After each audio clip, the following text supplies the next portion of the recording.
Hello everyone, कैसे सब? मस्त, बढ़िया, फर्स्ट क्लास। आपके पेपर से अच्छे जा रहे हो ऐसा मैं एक्सपेक्ट कर रहा हूँ। और आज हम चैप्टर नंबर 5 डिपॉजिट की पढ़ाई करने वाले हैं, लर्न करने वाले हैं, टॉपिक को समझने वाले हैं। बहुत मस्त है, सिंपल सा चैप्टर है, स्वीट सा चैप्टर है। मतलब ये पर्टिकुलर चैप्टर के अंदर कंटेंट चालू होती खत्म हो गया लेकिन जो कंटेंट है ना वो थोड़ा सा लेंदी है। मतलब इंस्टेड अगर वो डिवाइड डिवाइड डिवाइड करते थे ना तो बच्चों को ज्यादा टाइम तक रिटेन रहता था। लेकिन ठीक है, वो पर्टिकुलर टॉपिक ही तो वैसा था, तो उन्होंने सब एकदम एक साथ में पूरे के पूरे 20 पॉइंट ला के रखे हैं। वैसे डिपॉजिट होता क्या है, कुछ बच्चों को ये चीज में डाउट होगा कि भाई डिपॉजिट आखिर किस चिड़िया का नाम है। तो सपोजिंगली मैं बाजू हट जाता, मैं आपको पूरा कॉन्सेप्ट समझाता। सपोजिंगली रिलायंस जियो कंपनी को फंड चाहिए, और वो फंड सिर्फ बहुत शॉर्ट टर्म पीरियड के लिए चाहिए, लाइक सिर्फ 2 साल के लिए पैसा चाहिए। अब वो उनका एक छोटा सा कोई प्रोजेक्ट होगा। अब मुकेश अंबानी को ये चीज का टेंशन आ रहा, मुकेश जी को ये चीज का टेंशन आ रहा कि यार अभी ये टाइम पे ये पैसा आएगा कहां से। वो इक्विटी शेयर्स के थ्रू पैसा रेस नहीं करना चाहते, बिकॉज अपने को भी पता है कि इक्विटी शेयर्स कंपनी के अंदर एक long term source of financing है। मतलब हमने चैप्टर नंबर 3 में भी देखा, चैप्टर नंबर 2 में भी देखा है, जब भी कंपनी को बहुत लॉन्ग टर्म पीरियड के लिए पैसा चाहिए, इनफैक्ट अनलिमिटेड टाइम पीरियड के लिए अगर पैसा चाहिए ना, तो कंपनी इक्विटी शेयर्स इश्यू करवाती है। लेकिन अब ये टाइम पे कंपनी रिलायंस जियो के सामने एकदम छोटा सा स्मॉल सा प्रोजेक्ट है। हाँ कि ना? यस। वो डिबेंचर सर्टिफिकेट भी इशू नहीं करना चाहती, बिकॉज कहीं ना कहीं उनको फिक्स कमिटमेंट इंटरेस्ट का, सॉरी, उनको इतना लॉन्ग टर्म पीरियड के लिए लोन नहीं चाहिए, उनको सिर्फ 2 साल के लिए ही पैसा चाहिए। अब मुकेश जी बहुत टेंशन में है कि क्या हमारे को ये शॉर्ट टर्म पीरियड के लिए पैसा जो रेस करने का, वो पैसा आएगा कहां से। क्या हमने इक्विटी शेयर इशू करना, क्या डिबेंचर, दोनों नहीं कर सकते। तो वो टाइम पे फिर मुकेश जी को क्या आइडिया आई? मुकेश जी को आइडिया आई कि यार अपन एक काम करते हैं, अपन डिपॉजिटर से पैसा रेस करते हैं। ठीक है, डिपॉजिटर से अपन पैसा रेस करेंगे और उनको फिर अपन डिपॉजिट रिसीट इशू कर देंगे। लेकिन ये डिपॉजिट है क्या? डिपॉजिट एक्चुअली कुछ भी नहीं है। डिपॉजिट एक टाइप का लोन है। Deposit is a short term loan, जिसको मिनिमम 6 मंथ से लेके तो मैक्सिमम 36 मंथ के लिए अगर आपकी कंपनी को अगर लोन चाहिए होगा, तो वो टाइम पे कंपनी डिपॉजिट इशू करती है, और उनसे सामने पब्लिक को डिपॉजिट इशू करती है और उनसे लोन लेती है शॉर्ट टर्म पीरियड के लिए। तो डिपॉजिट एक्चुअली में है क्या? डिपॉजिट कुछ भी नहीं है, एक टाइम का लोन है जो अपने पब्लिक से लेके रखे हुआ है। शॉर्ट टर्म पीरियड का लोन है, लोन ही नहीं, सिर्फ शॉर्ट टर्म पीरियड का लोन है। जब भी कंपनी को 6 मंथ से लेके तो 36 मंथ तक अगर कैश की रिक्वायरमेंट आने वाली है, तो वो टाइम पे कंपनी कंपनी के डिपॉजिट इशू करती है। एक शॉर्ट टर्म पीरियड के लिए लोन पब्लिक से लिया जाता है, जिसके ऊपर कंपनी कमिटमेंट देती है कि हम तुम्हें टाइम टू टाइम तुम्हारे रिस्पेक्टिव इंटरेस्ट पे आउट करेंगे। ये पूरे पूरे के पूरे चैप्टर के अंदर कंटेंट क्या क्या है? पहला है एक्सेप्टेंस ऑफ डिपॉजिट, कौन सी कंपनी डिपॉजिट एक्सेप्ट कर सकती है उसके बारे में होने वाला है, और किससे डिपॉजिट एक्सेप्ट करने वाला है उसके बारे में होने वाला है। तो पहला टॉपिक एकदम सिंपल सा है, एक्सेप्टेंस ऑफ डिपॉजिट। कौन सी कंपनी को अलाउड है, कौन सी कंपनी को अलाउड नहीं है। दूसरा टॉपिक आएगा हमारे पास में, terms and condition of acceptance of deposits, कि हमारी कंपनी को अगर डिपॉजिट इशू करने के तो हमें क्या क्या टर्म्स एंड कंडीशन को फॉलो करना पड़ेगा, कंप्लाई करना पड़ेगा for at the timing of issuing deposits. तो ये दो ही टॉपिक है। पहला था एक्सेप्टेंस ऑफ डिपॉजिट्स, कौन सी कंपनी डिपॉजिट एक्सेप्ट कर सकती है और किस किस से डिपॉजिट एक्सेप्ट कर सकती है, ये पॉइंट है। दूसरा, क्या क्या टर्म्स एंड कंडीशन हमको फॉलो करनी पड़ेंगी। मतलब एक कंपनी से एक्ट ने ना प्रॉपर तरीके से रूल्स और रेगुलेशन बना के रखे हैं कि अगर आपकी कंपनी को डिपॉजिट एक्सेप्ट करने के हैं तो आपको क्या क्या चीजें फॉलो करनी पड़ेंगी। पक्का? यस। 2 मिनट, सिर्फ मैं पानी पिला, 2 मिनट। ये हमने चैप्टर कंटेंट देख लिया स्टार्टिंग से इंट्रोडक्शन क्या है, बोले डिपॉजिट क्या है, कुछ भी नहीं बोले। एक्सेप्टिंग डिपॉजिट फ्रॉम पब्लिक और from its own member is one of the rare sources of raising finance. सिर्फ स्टार्टिंग स्टार्टिंग का क्या बोला है, मैं चलो आपको इजीली बता देता हूं। हम अपने चैप्टर नंबर 2 के अंदर देखे थे कि कंपनी को अलग अलग तरीकों से अपन पैसा रेस कर सकते हैं। उसमें से एक बोरोड सोर्स ऑफ फंड था, जिसके अंदर उन्होंने बताया था भाई 3-4 बोरोड सोर्सेज के फंड्स पॉसिबल है। लाइक अपन डिवेंचर्स के थ्रू, डिपॉजिट के थ्रू, बॉन्ड के थ्रू पैसा रेस कर सकते हैं, फाइनेंशियल इंस्टीट्यूशन से पैसा रेस कर सकते हैं, क्रेडिट सोर्स से पैसा ले सकते हैं। हाँ कि ना? ये अलग अलग सोर्सेज थे। उसमें से एक डिपॉजिट था। डिपॉजिट आप देखोगे ना, डिपॉजिट वैसे दिखने में तो बहुत ज्यादा आसान है। मतलब आप इजीली आप डिपॉजिट को इशू करवा के, आपकी डिपॉजिट रिसीट इशू करवा के लोगों से डिपॉजिट ले सकते हो, पैसे को डिपॉजिट ले सकते हो। बैंक वाले बहुत ऑब्वियस, मतलब बैंक वालों का काम ही है ना फिक्स डिपॉजिट लेना। वैसे रेगुलर कंपनीज भी ऐसा कर सकती है। लेकिन जी जितना आसान सिंपल सॉल्यूशन दिख रहा है, उतना ही ज्यादा रिस्की भी होता है। वह इतना रिस्की क्यों है? अगर अगर आपकी कंपनी ने डिपॉजिटर्स को टाइम टू टाइम उनका रिपेमेंट नहीं किया, या टाइम पे उनका इंटरेस्ट जैसा एग्री किया हुआ था वैसा अगर पे आउट नहीं हुआ गया, फिर आपको हर एक कंपनी के प्रोस्पेक्टस के अंदर, हर कंपनी के एडवर्टीजमेंट के अंदर, हर कंपनी के सर्कुलर्स के अंदर ना ये इंडिकेट करना पड़ेगा कि हमने ना डिपॉजिटर को टाइम पे इंटरेस्ट नहीं दिया। मतलब अपन एडवर्टीजमेंट क्या कर रहे हैं कि हम बहुत खराब लोग हैं आप समझो कितना डिफिकल्ट, कितना रिस्की ऑप्शन हो जाता है। तो डिपॉजिट जितना अच्छा है उतना ही खराब है। हाँ, मतलब वो टोटली डिपेंड। अगर आप अच्छे तो डिपॉजिट अच्छा है, अगर आप खराब तो डिपॉजिट भी खराब है। पक्का? यस। तो उन्होंने in this chapter we will learn, क्या क्या लर्न अपन करेंगे, which companies can collect deposit, कौन सी कंपनी डिपॉजिट कलेक्ट कर सकती है, क्या क्या टर्म्स एंड कंडीशन हमको फुलफिल करना पड़ेगा, क्या प्रोसीजर है। एक्चुअली प्रोसीजर वाला पार्ट इन्होंने सिलेबस में से निकाल दिया, लेकिन तो आपको सिर्फ 2 ही टॉपिक पढ़ने के, which company can accept deposit, दूसरा what are the provisions, terms and condition which depositor need to comply while issuing deposit. पक्का? यस सर, हो गया। पक्का। तो अब एक्सेप्टेंस ऑफ डिपॉजिट का पॉइंट क्या बोलता है? पहला पॉइंट जो आ रहा था ना कि कौन सी कंपनी डिपॉजिट एक्सेप्ट कर सकती है, which companies can accept deposit, तो एक्सेप्टेंस ऑफ डिपॉजिट के बारे में टॉपिक होने वाला है। और हर एक, अच्छा उसके पहले वो क्या बता रहे कि कंपनीज जो भी डिपॉजिट एक्सेप्ट कर रही है तो उसको क्या क्या कंप्लाई करना पड़ेगा। तो अभी वो नीचे ना आपको ये बता रहे हैं कि सारी की सारी कंपनीज को कुछ कुछ सेक्शंस है वो फॉलो करने पड़ेंगे, लेकिन हमने तीन चार कंपनी को हमने छूट देके रखी हुई है कि आपको, अगर आप ये कंपनी की कैटेगरी के अंदर फॉल कर रहे होंगे तो आपको हमारे नीचे दिए गए रूल्स और रेगुलेशन को आपने फॉलो करना नहीं। बाकी सारी की सारी कंपनीज, मतलब वो चार कंपनीज को छोड़ के बाकी की सारी कंपनीज को एक्सेप्टेंस ऑफ डिपॉजिट के गवर्नमेंट के रूल्स और रेगुलेशंस प्रॉपर तरीके से फॉलो करने पड़ेंगे, अदरवाइज नहीं तो पेनल्टी लग जाएंगी। समझा? पक्का। तो all companies accepting deposit except banking company होंगी, नॉन बैंकिंग फाइनेंस कंपनी होंगी, हाउसिंग फाइनेंस कंपनी होंगी, या फिर ऐसी कंपनी जिसको सेंट्रल गवर्नमेंट ने प्रिस्क्राइब करके रखे हुआ है, उनको सारी के सारी कंपनीज एक्ट की प्रोविजंस और मतलब आगे भी प्रोविजन बताने वो कंप्लाई करना कंपलसरी है। तो उन्होंने क्या बोले भाई, मैं वापस एक बार रिकॉल करा, प्लीज आप माइंड पे एकदम आराम से रह के सोचो मैं क्या बोल रहा हूं। सारी की सारी कंपनीज को, कंपनीज जो भी नीचे के रूल्स और रेगुलेशन बोल रही है वो फॉलो करने पड़ेंगे, लेकिन अगर ये सिर्फ चार कैटेगरी की कंपनीज को ना वो रूल्स और रेगुलेशन फॉलो करने की जरूरत नहीं है। वो चार कंपनीज कौन सी है? अगर वो बैंकिंग कंपनी होंगी, नॉन बैंकिंग फाइनेंस कंपनी होंगी, अगर वो हाउसिंग फाइनेंस कंपनी होंगी, या फिर कोई ऐसी कंपनी होंगी जिसको सेंट्रल गवर्नमेंट ने बोले हुआ है कि भैया मित्रों तुम्हें हमारे रूल्स और रेगुलेशन फॉलो करने की आवश्यकता नहीं है। तो ये चार कंपनी को निकाल दे लो। अब जो बाकी कंपनी जिसको प्रोविजन कंप्लाई करने पड़ेंगे वो कौन से प्रोविजन कंप्लाई करने पड़ेंगे? सबसे पहला है बोले उसको कंपनी से 2013 का सेक्शन नंबर 73 से लेके तो 76 तक उसको कंप्लाई करना पड़ेगा। तो पहली चीज जो आप कंप्लाई करोगे वो है सेक्शन नंबर 73 से लेके तो 76 तक। ये मैंने रिकॉर्डिंग चालू किया ना, हाँ, ये फॉलो करना पड़ेगा। दूसरा, उसको कंपनीज एक्ट के रूल्स, कंपनीज रूल 2014 फॉलो करना पड़ेगा। तो एक्सेप्टेंस ऑफ डिपॉजिट रूल्स, ये चीजें फॉलो करनी पड़ेंगी। तो पहले दो चीजें बोला उन्होंने, पहला कंपनीज एक्ट सेक्शन नंबर 73 से लेकर तो 76 तक, दूसरा कंपनीज रूल 2014 तक, ये आपको एक्सेप्टेंस ऑफ डिपॉजिट रूल से फॉलो करने पड़ेंगे। और आखिर में रिजर्व बैंक ऑफ इंडिया की गाइडलाइंस रहती है वो फॉलो करना पड़ेगा। तो अगर मैं आपको वापस रिकॉल कर रहा हूं, अगर सारी की सारी कंपनीज को ना, कंपनीज के तीन चीजें आपको कंप्लाई करनी पड़ेंगी अगर आपकी कंपनी डिपॉजिट एक्सेप्ट कर रही है तो। क्या तीन चीजें हैं? पहले कंपनीज एक्ट 2013 का सेक्शन नंबर 73 से लेके तो 76 तक। Second, companies rule 2014, acceptance of deposit rules 2014। ये कंपनीज एक्ट को मैंने आपको बताया था, कोई भी कानून बनता है ना वो दो पार्ट में बनता है। एक रहता है एक्ट जिसको पार्लियामेंट ने पास करके रखा है, दूसरा रहता है रूल्स। रूल्स का मतलब क्या? एग्जिस्टिंग गवर्नमेंट्स ना वो पर्टिकुलर कानून कैसे प्रॉपर तरीके से फॉलो होगा उसके लिए रूल्स बनाती है। ठीक है, तो इन्होंने कंपनीज रूल्स, उसके अंदर रूल्स के अंदर में ना बहुत सारे रूल्स आते हैं, एक्सेप्टेंस ऑफ डिपॉजिट उसमें से एक रूल है। ठीक है, एक prospectus, share capital and debentures करके भी एक था, अपन ने देखा था आगे। ठीक है, तो ये रूल्स भी आपको कंप्लाई करने पड़ेंगे। Companies acceptance of deposits rule 2014, उसके बाद में आखिर में रिजर्व बैंक ऑफ इंडिया की गाइडलाइंस आपको फॉलो करनी पड़ेगी। लेकिन अगर आप चार कंपनीज होंगे तो आपको ये चीजें फॉलो करने की आवश्यकता नहीं है। पहली कंपनी अगर आप बैंकिंग कंपनी होंगे, दूसरा आपके नॉन बैंकिंग फाइनेंस कंपनी होंगे, एनबीएफसी होंगे, तो ये मुथूट फाइनेंस जैसे एग्जांपल हो गया, बजाज फाइनेंस हो गया, ये किसके एग्जांपल है? नॉन बैंकिंग फाइनेंस कंपनी के। थर्ड, अगर आप हाउसिंग फाइनेंस कंपनी होंगे तो आपने ये सब चीजें फॉलो नहीं करना है। या फिर आखिरी में अगर आपके पीछे सेंट्रल गवर्नमेंट का हाथ होगा, मतलब कैसा? अगर केंद्र सरकार ने बोल दिया कि भैया मित्रों तुम्हें ना ये तीनों चीजें फॉलो करने की आवश्यकता नहीं, तो आपको ये चीजें फॉलो करना पड़ेगी। ठीक है, अब अब क्या लिख के है वो तो पढ़ो एक बार। हम किससे किससे डिपॉजिट एक्सेप्ट कर सकते हैं? From whom we can accept और वी कैन कलेक्ट डिपॉजिट। ये डिपेंड करता है हम कौन सी टाइप की कंपनी है।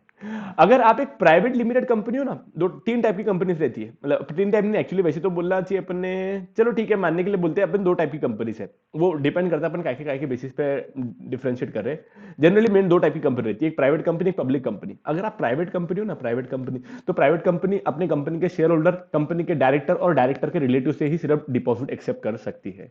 मैं ये पॉइंट को ना मैं डबल से एक बार एम्फसाइज करके बोल रहा हूं कि इन्होंने क्या क्या बोला। इन्होंने बोला कि अगर आप एक प्राइवेट लिमिटेड कंपनी हो जिसका कोई पब्लिक से दूर दूर तक कोई लेना देना नहीं, तो बोले तुमने डिपॉजिट भी ना तुम्हारे आपस के लोगों में से लेना, पब्लिक के पास में जाने का इच्छा नहीं। हाँ, ध्यान से सुन लो हमारी बात। बोले ठीक है, तो आप किससे किससे लेंगे? अगर हम प्राइवेट कंपनी है तो हम हमारी कंपनी के शेयर होल्डर से लेंगे, हम हमारी कंपनी के डायरेक्टर से लेंगे और हमारी कंपनी के डायरेक्टर के रिलेटिव से लेंगे। बस ये तीन लोगों से ही लेना अलाउड है प्राइवेट कंपनी को। पक्का? लेकिन अगर आप पब्लिक कंपनी है तो पब्लिक कंपनी के अंदर दो पार्ट आ जाते हैं। एक आप एलिजिबल पब्लिक कंपनी होंगे या फिर other than eligible public company होंगे। एलिजिबल पब्लिक कंपनी क्या है वो अभी मैं 2 मिनट के बाद में बताऊंगा आपको, लेकिन आप सिर्फ इतना समझ के चलो, एलिजिबल पब्लिक कंपनी मतलब बड़ी वाली कंपनी। बड़ी मतलब सर दिखने में नहीं बेटा, साइज वाइज नहीं, मतलब ऐसा फिजिकल लोकेशन वाइज नहीं, टर्नओवर वाइज, कैपिटल वाइज, उसके बेसिस पे अपन उसको बाइफर्केशन करें। तो अगर आप एलिजिबल पब्लिक कंपनी होंगे तो आप डिपॉजिट एक्सेप्ट कर सकते हो आपकी कंपनी के शेयर होल्डर्स, मतलब खुद के कंपनी से और पब्लिक से। इनफैक्ट अगर मैं एक लाइन के अंदर बोलूँ ना, पब्लिक एलिजिबल पब्लिक कंपनी ना किसी भी डिपॉजिट एक्सेप्ट कर सकती है, उसके अंदर कोई रिस्ट्रिक्शन नहीं है, पक्का। लेकिन अगर आप other than eligible public company होंगे तो वो सिर्फ अपने मेंबर्स और रिस्पेक्टिव डायरेक्टर से ही डिपॉजिट एक्सेप्ट कर सकती है। अच्छा, यहाँ पे डिपॉजिट की कैटेगरी नहीं आई हुई है, लेकिन इसके अंदर बहुत ज्यादा कॉन्फ्लिक्ट है। इन्होंने ऐसे एकदम बोल दिया सिर्फ मेंबर्स और पब्लिक, लेकिन डायरेक्टर भी जनरली सब्सक्राइब करते ही है। ठीक है, चलो अपन ज्यादा उसको ज्यादा कन्फ्लिक्टिंग नहीं करते हुए इनको सिर्फ इतना समझ में आया। अगर आप दो टाइप की कंपनी है, एक है प्राइवेट लिमिटेड कंपनी, दूसरी है public limited company. Private limited company के अंदर उन्होंने बता दिया भाई प्राइवेट लिमिटेड कंपनी सिर्फ 3 लोगों से डिपॉजिट एक्सेप्ट करेंगी, कंपनी के खुद के शेयर होल्डर, कंपनी के डायरेक्टर और डायरेक्टर के रिलेटिव, पक्का सिर्फ ये 3। लेकिन उसके अंदर अगर अगर पब्लिक कंपनी, तो पब्लिक कंपनी के अंदर कौन सी टाइप की पब्लिक कंपनी है उसके ऊपर डिपेंड करता है, अगर वो एलिजिबल पब्लिक कंपनी होंगी या other than eligible public company होंगी। एलिजिबल पब्लिक कंपनी का मतलब बड़ी वाली कंपनी, जिसको भी मैं 2 मिनट में डिफाइन कराऊंगा। एलिजिबल पब्लिक कंपनी पब्लिक से भी ले सकती है और मेंबर से भी ले सकती है, लेकिन other than eligible public company होगी ना, मतलब छोटी वाली कंपनी, भाई तुमने भी भाई पब्लिक से मत लेना, तुमने तुम्हारे खुद के शेयर होल्डर से लेना और डायरेक्टर से लेना, बस इसके अलावा और किसी से मत लेना। अब उसके पीछे का लॉजिक समझो, क्या क्या मतलब उनका अल्टीमेट ऑब्जेक्टिव क्या है। वो चाहते हैं भाई डिपॉजिटर को ना कोई टाइप का हार्म होना ही नहीं। एलिजिबल पब्लिक कंपनी ने ना बड़ी वाली कंपनी को अलाउड करे भाई कि भाई तुम ले सकते सिर्फ, बाकी कोई पब्लिक के पास में पैसे मांगने को जाना नहीं, भिक मांगने जाना ही नहीं, पब्लिक के पास में तुमने जाना ही नहीं। क्यों नहीं जाना, ऐसा क्यों पॉइंट क्यों डाल के रखे हुए, पब्लिक के सेंटीमेंट्स अफेक्ट नहीं होने को ना। कल चल के अगर डिपॉजिट्स पब्लिक को, मतलब डिपॉजिट्स अपन ने लेके रख दिया और वो रिटर्न नहीं कर रहे तो प्रॉब्लम जाएगी ना। पब्लिक फिर क्या हो जाती है, बिना मतलब के अनशन फंक्शन करती है, गवर्नमेंट को ताप देती है कि यार तुम क्या कर रहे थे, हमारी कंपनी से सड़े हुए चाले कर रही, हमसे पैसा लेके बैठी, हमको टाइम पे इंटरेस्ट नहीं दे रही, हमको हमारा रिटर्न नहीं कर रही। ये आपको भी इसका भी एग्जांपल आया था। महेंद्र सिंह धोनी ना उसका ब्रांड एम्बेसडर था, वो कंपनी ना घर बना के देती थी, विहान था कि कोई तो भी एक हाउसिंग फाइनेंस कंपनी थी, उसका ऐसा केस आया था। अब उसको हाउसिंग फाइनेंस कंपनी से के प्रोविजन फॉलो नहीं करते जो अपन अभी पढ़ने वाले हैं, सेक्शन 73 76 कंपनी रूल्स फॉलो नहीं करने पड़ते और आरबीआई की गाइडलाइन फॉलो नहीं करनी पड़ती, तो उसने मस्ती कर लिया था, तो उसके ऊपर अभी आया था। तो ये पब्लिक के सेंटीमेंट्स अफेक्ट हो जाते हैं, बिकॉज कंपनी डिपॉजिट एक्सेप्ट करती है और रिटर्न नहीं करती, तो ये प्रॉब्लम जाती है। तो कंपनी किसी किसी डिपॉजिट एक्सेप्ट करती है, उतना आपको समझ में आया क्या? यस। अब अपन देखते हैं एलिजिबल पब्लिक कंपनी का मतलब क्या है। एलिजिबल पब्लिक कंपनी का मतलब जानने के पहले बात तो आप टर्नओवर का मतलब समझो। टर्नओवर का मतलब बच्चों को पता है, टर्नओवर का मतलब हमारा सेल्स।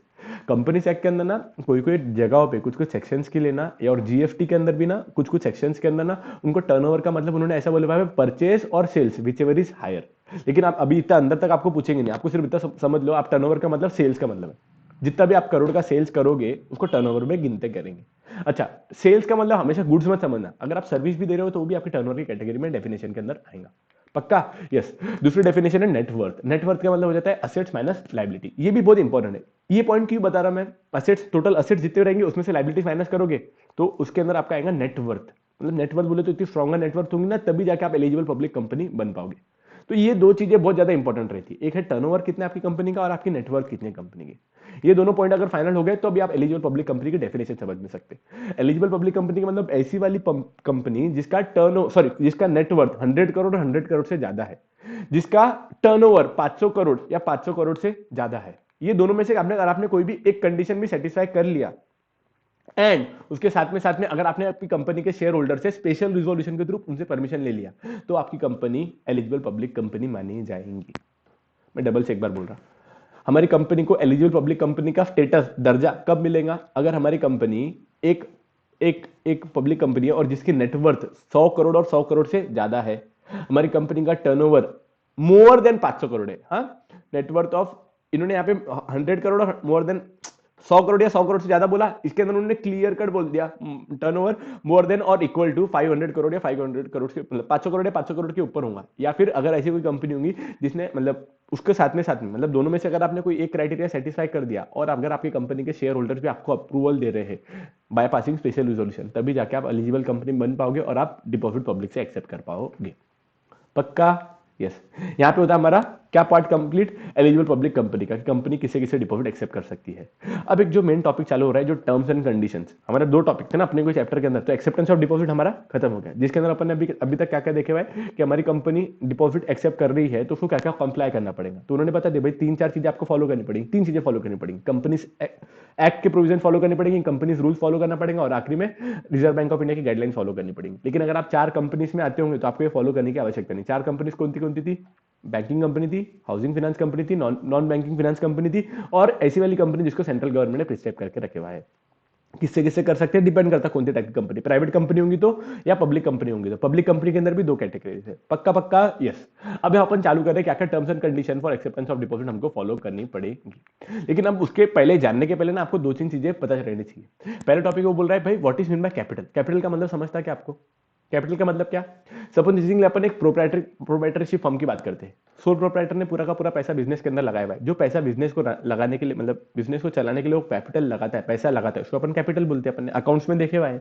अगर पार्टनर्स होगा तो जो दो, मतलब अगर अकेला पर्सन नहीं है, एक पार्टनरशिप फर्म है, जैसे अक्षय सर मेरी पार्टनरशिप फर्म है, तो अक्षय सर ने भी थोड़ा पैसा लगाया हुआ है, सौरभ सर ने भी थोड़ा पैसा लगाया हुआ है। तो जो पैसा हम दोनों ने पार्टनरशिप फर्म को चालू करने के लिए और मैनेज करने के लिए और मेंटेन करने के लिए पैसा लगाया हुआ है, उसको क्या बोलते हैं? Partners capital. Third, share capital. Share capital का मतलब क्या? कंपनी के अंदर शेयर होल्डर ने जो पैसा लगा के रखे हुआ उसको बोला जाता है शेयर कैपिटल। उसके अंदर भी ना उसको कॉल्ड अप कैपिटल आता है, पेड अप कैपिटल आता है, ये पूरा का पूरा अपने अकाउंट्स के अंदर देख के रखे हुए हैं। इसके अंदर अपने को एक चीज जो मेन काम की है वो है शेयर कैपिटल। शेयर कैपिटल का मतलब क्या? जो इतना पैसा शेयर्स ने, मतलब शेयर्स के थ्रू पब्लिक ने सब्सक्राइब करके रखा हुआ है। ठीक है। अगर हमारी कंपनी का ये turnover, sorry, paid up share capital में बहुत ज्यादा काम में आएगा, बिकॉज अपन आगे देखेंगे ना, हम कितना कितना अमाउंट का डिपॉजिट एक्सेप्ट कर सकते हैं, वो डिपेंड करता है कि कंपनी का शेयर कैपिटल कितना है और फ्री रिजर्व कितना है। अब रिजर्व का मतलब क्या है?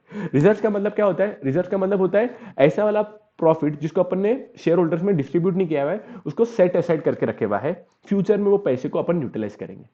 ठीक है। तो रिजर्व्स का मतलब क्या है? पैसे को सेट असाइड करना। हमारी कंपनी ने 100 करोड़ का प्रॉफिट अर्न किया, 100 करोड़ रुपए का प्रॉफिट अपन शेयर होल्डर में बांट देते क्या? नहीं, उसको थोड़ा सा प्रॉफिट को बाजू में निकाल के रख डालते। वो अमाउंट जो ट्रांसफर निकाल के रख दिया है उनको बोला जाता है रिजर्व। अब रिजर्व के अंदर ना दो टाइप के रिजर्व आते हैं, एक रहता है फ्री रिजर्व, दूसरा रहता है रिस्ट्रिक्टेड रिजर्व। रिस्ट्रिक्टेड रिजर्व के बहुत सारे एग्जांपल आते हैं। फ्री रिजर्व का मतलब समझो पहले।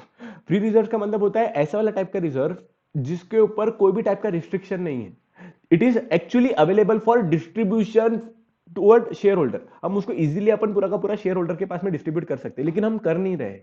ठीक है। लेकिन हमको कोई रोक भी नहीं सकता, हम कर सकते हैं, उसके ऊपर कोई भी टाइप का रिस्ट्रिक्शन नहीं है। जैसे अगर आपने ना डिबेंचर रिडेम्पशन रिजर्व अपन ने देखा था चैप्टर नंबर 4 के अंदर, अपने को डीआरआर के अकाउंट के अंदर अपने को पैसे को सेट असाइड करके रखना पड़ता था।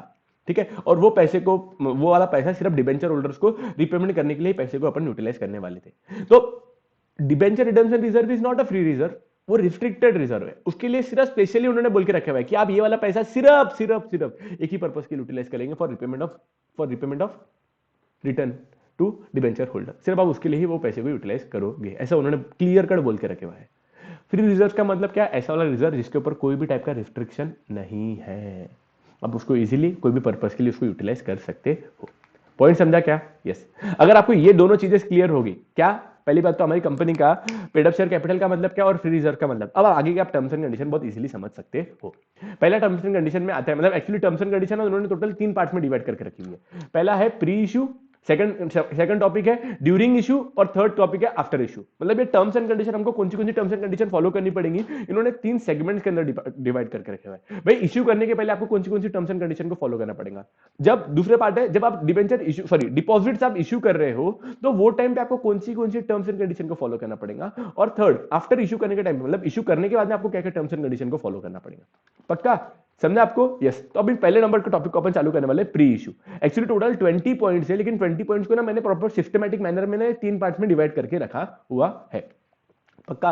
यस। तो अमाउंट ऑफ डिपॉजिट, सबसे पहला टॉपिक आ रहा है अमाउंट ऑफ डिपॉजिट। आपकी कंपनी कितना कितना डिपॉजिट एक्सेप्ट कर सकती है। अगर एक प्राइवेट लिमिटेड कंपनी होगी ना, प्राइवेट लिमिटेड कंपनी के अंदर थोड़ा ऊपर नीचे हो गया, सॉरी, प्राइवेट लिमिटेड कंपनी के अंदर कितना कितना अमाउंट ऑफ डिपॉजिट एक्सेप्ट कर सकते हैं। जितना भी कंपनी का पेड अप शेयर कैपिटल होगा और फ्री रिजर्व होता होगा, वो उतना अमाउंट का 100% तक का अमाउंट वो डिपॉजिटर से पैसा एक्सेप्ट कर सकते हैं। तो प्राइवेट लिमिटेड कंपनी का, मैं वापस आ जाता, 2 मिनट रुको। अगर एक प्राइवेट लिमिटेड कंपनी कितने कितने अमाउंट का डिपॉजिट एक्सेप्ट कर सकती है, अगर आपको ये जानने का है, तो वो कंपनी का ना शेयर कैपिटल और फ्री रिजर्व का टोटल करो। वो टोटल अमाउंट जितना भी आएगा, लेकिन हमारे एग्जांपल के अंदर 5 करोड़ का फ्री रिजर्व था, 5 करोड़ का शेयर कैपिटल था, टोटल 10 करोड़ रुपए का हो गया। उसका 100% तक का अमाउंट वो कंपनी डिपॉजिट इशू करवा सकती है और पब्लिक से डिपॉजिट के अमाउंट एक्सेप्ट कर सकती है। तो हमारी कंपनी ये पर्टिकुलर एग्जांपल के अंदर ना 10 करोड़ रुपए तक का डिपॉजिट पब्लिक से एक्सेप्ट कर सकती है। 10 करोड़ रुपए के डिपॉजिट अपन एक्सेप्ट कर सकते हैं। पक्का? तो पहला पॉइंट, कितना अमाउंट एक्सेप्ट कर सकते हैं पब्लिक कंपनी के लिए, बोल दिया भाई 100%। अच्छा, ये सिर्फ, सॉरी आत्मा जी, प्राइवेट कंपनी के लिए 100% तक का अमाउंट है, प्लीज ध्यान में रखो, मेरे से गलती होगी गलती से गलती होगी। दूसरा उन्होंने क्या बोला पता है क्या? क्या बोला? कोई भी प्राइवेट लिमिटेड कंपनी ना 100% से भी ज्यादा अमाउंट डिपॉजिट से एक्सेप्ट कर सकती है। अब इसके बाद में पब्लिक कंपनी के लिए क्या बोलते हैं, पब्लिक कंपनी अगर पब्लिक से डिपॉजिट कितना कितना अमाउंट एक्सेप्ट कर सकती है, उन्होंने बोला जितना भी आपका पेड अप शेयर कैपिटल और फ्री रिजर्व रहेगा ना, उसका 25%, ओनली 25% तक का ही अमाउंट आप पब्लिक से in the form of deposit accept कर सकते हो। तो अगर आप एक पब्लिक लिमिटेड कंपनी हो ना, पब्लिक लिमिटेड कंपनी, तो वो कितना कितना अमाउंट पब्लिक से एक्सेप्ट कर सकते हैं, उन्होंने बोल दिया बोले 10 करोड़ रुपए तक, मतलब जितना भी आपका paid up share capital plus free reserve है उसका 25% आपने निकालना, और सिर्फ 25% तक का ही अमाउंट आप पब्लिक को डिपॉजिट के थ्रू इशू करवा सकते हो। कर ला yes.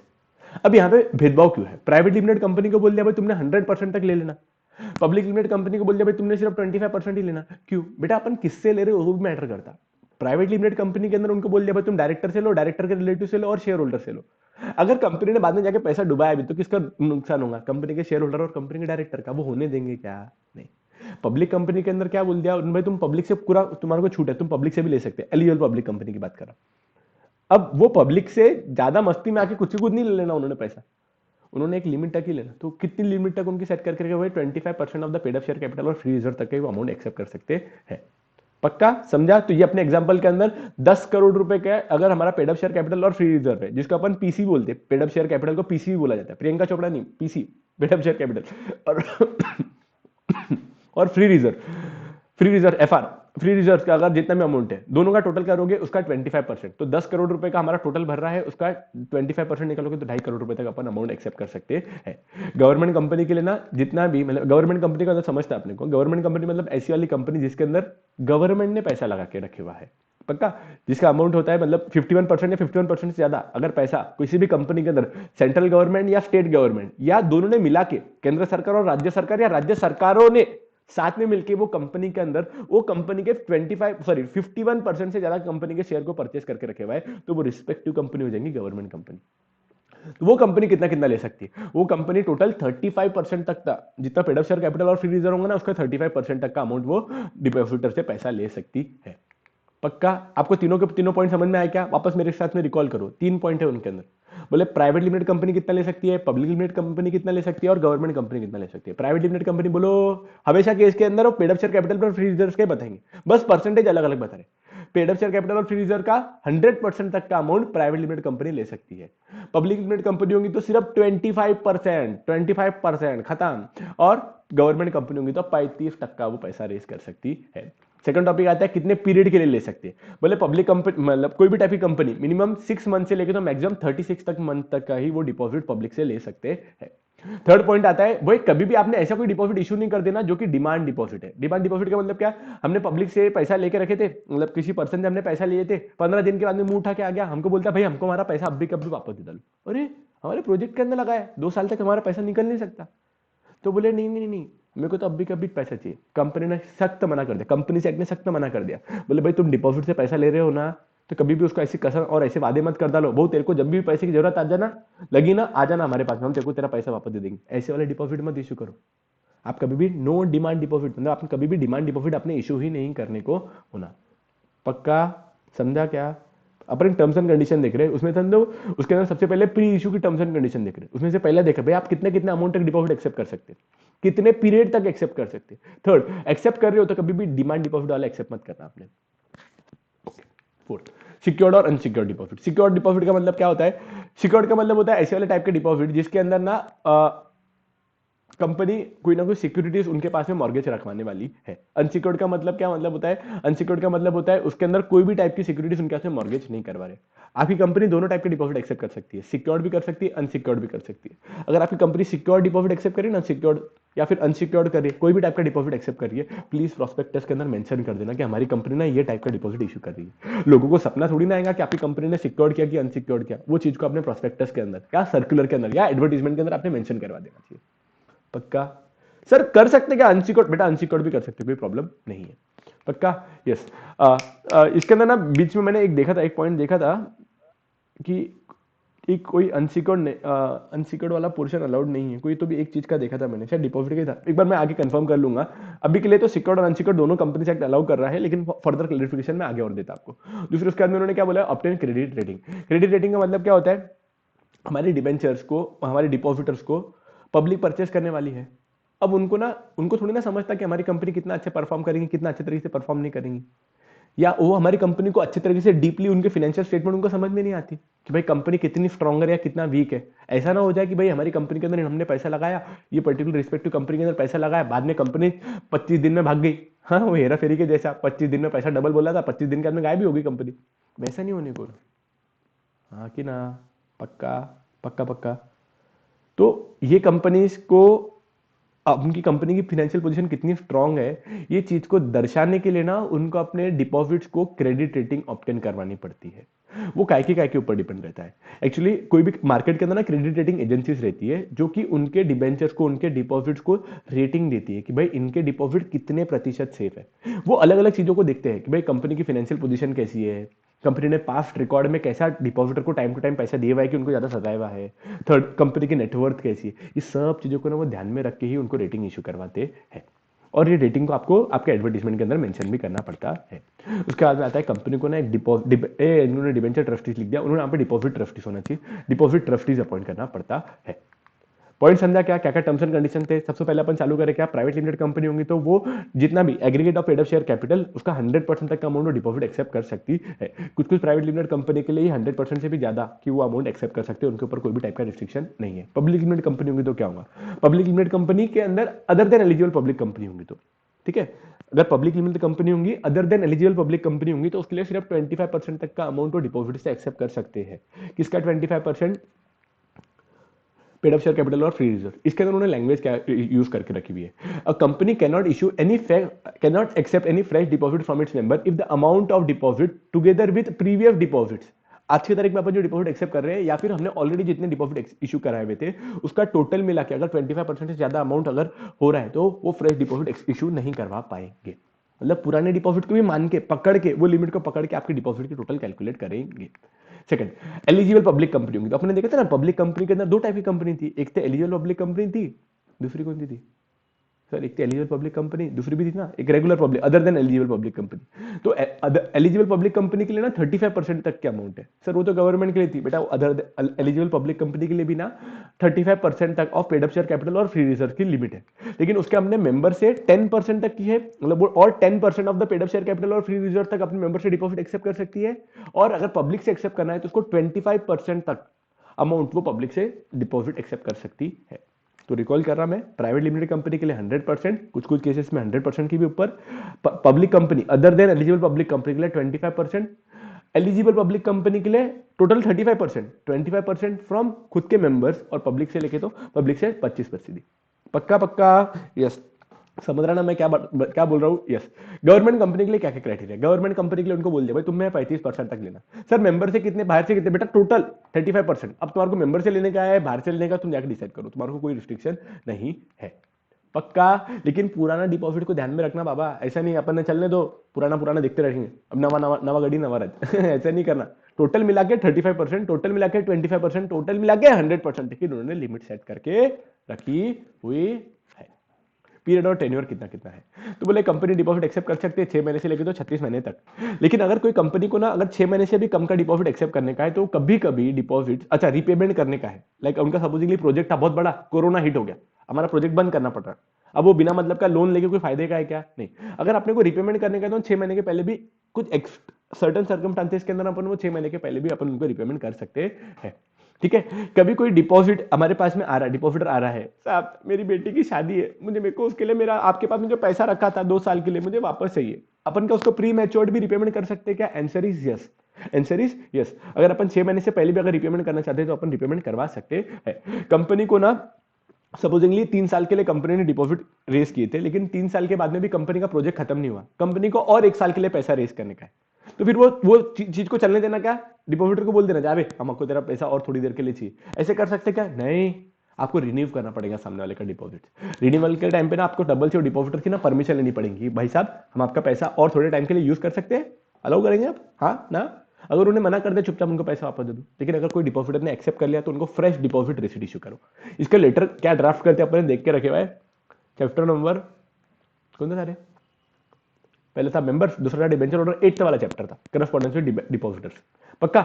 Sir deposit must have a minimum tenure, अच्छा बोले ये क्या बोलते हैं उसको, अगर आप पहले प्री मैच्योर्ड भी क्या बोले, such deposit must have tenure of 3 month and the amount of such deposit can not be more than 10% of the aggregate of the paid up share capital. अच्छा, उन्होंने बोला बोले अगर आप 6 महीने के पहले भी अगर आप डिपॉजिट को रिपेमेंट कर रहे हो ना, मेरे को सिर्फ पॉइंट ऊपर नीचे हो गए, लेकिन मेरे को पता था क्या क्या है। अगर आप प्री मैच्योर भी डिपॉजिट अगर रिटर्न कर रहे हो, लाइक हमारा टाइम हमने सोचा 2 साल के लिए करेंगे, लेकिन वो कोविड आ गया, अब हमको पैसे रिटर्न करने का है, तो अपन मिनिमम 3 महीने के बाद, मतलब मिनिमम 3 महीने तो अपने को पैसा यूटिलाइज करना ही पड़ेगा, 3 महीने के बाद में अपन रिटर्न कर सकते हैं, लेकिन मैक्सिमम 10% तक का ही वो कैपिटल प्री मैच्योर वाला रह जाना चाहिए। पक्का? ए सॉरी सॉरी सॉरी, 2 सेकंड, मैंने ये ऊपर वाला पॉइंट भी मिक्स कर दिया, मैं वापस से पूरा का पूरा पॉइंट बता रहा, एक्सट्रीमली सॉरी, कनकन टप्पू, वापस वापस वापस।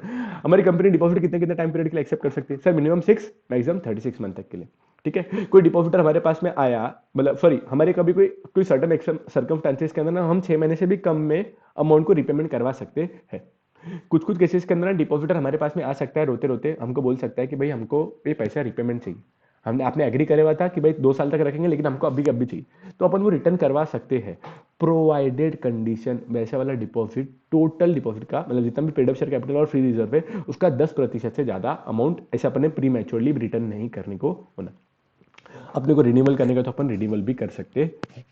पॉइंट समझा क्या? यस। अपने 2 देखे, amount of deposit, amount of deposit, tenure of deposit. Third, कभी भी कभी कंपनी ने ना deposit which are repayable on demand ऐसे वाले डिपॉजिट इशू नहीं करने को होना। फोर्थ, कंपनी सिक्योर डिपॉजिट भी इशू कर सकती है, कंपनी अनसिक्योर डिपॉजिट भी इशू कर सकती है। जो भी टाइप का डिपॉजिट है उसको अपने एडवर्टाइजमेंट के अंदर मेंशन करना पड़ेगा at the timing of issue, so that अगर कोई डिपॉजिटर को लग रहा होगा ना भाई मैं तो सिर्फ सिक्योर डिपॉजिट के अंदर इशू पैसे इन्वेस्ट करता, तो वो उसके अंदर ही करेगा, बाकी कोई कंपनी के अंदर नहीं करेगा। पॉइंट समझा क्या? If a company offer a secure deposit it have to create a charge on the tangible asset within 30 days of its acceptance of deposit. कभी भी कोई कंपनी ने डिपॉजिट इशू करे हुआ है, सिक्योर डिपॉजिट इशू करके रखा है, तो वो पर्टिकुलर केस के अंदर ना उनको 30 दिन के अंदर अंदर टेंजिबल एसेट्स के ऊपर अपने डिपॉजिट्स के ऊपर चार्ज क्रिएट करना पड़ेगा, उनको गिरवी रखवाना पड़ेगा डिपॉजिट ट्रस्टीज के पास में। जैसे उसके अंदर डिबेंचर ट्रस्टीज था ना, इसके अंदर डिपॉजिट ट्रस्टीज है। कंपनी को अपने डिबेंचर्स को रेटिंग ऑब्टेन करनी पड़ेगी, और वो रेटिंग को सर्कुलर और एडवर्टीजमेंट के थ्रू पब्लिक को एट लार्ज को बताना भी पड़ेगा कि हमारे डिपॉजिट्स कितने ज्यादा सेफ है। अगर मैं बीच में गलती से अगर कभी डिबेंचर ये वर्ड यूज कर लूंगा ना, तो प्लीज उसको इग्नोर करना, उसके जगह पे आपने मानना कि डिपॉजिट की ही बात कर रहे हैं, बिकॉज बहुत सी बार ऐसा रिलेटेड चैप्टर ही है ना वो। दूसरा, डिबेंचर को रेटिंग ऑप्टेन करनी पड़ेगी। ये रेटिंग किससे ऑप्टेन करनी पड़ेगी? क्रेडिट रेटिंग एजेंसीज रहती है अलग अलग, उनसे अपने को रेटिंग ऑप्टेन करनी पड़ेगी। ये अलग अलग क्रेडिट रेटिंग एजेंसीज कौन से बेसिस पे अपने को रेटिंग देती है? A+, A++, B+, C++, क्या बेसिस पे करती है? डिपेंडिंग हमारी कंपनी का नेटवर्क कितना है, हमारी कंपनी की लिक्विडिटी पोजीशन कितनी है, हमारी कंपनी कितना प्रॉपर तरीके से एबिलिटी हमारी कंपनी के अंदर प्रॉपर तरीके से रिपेमेंट कर पाएंगी कि नहीं, ये सब चीजों को साथ में रखते हुए वो डिपॉजिट को मतलब रिटर्न करते हैं।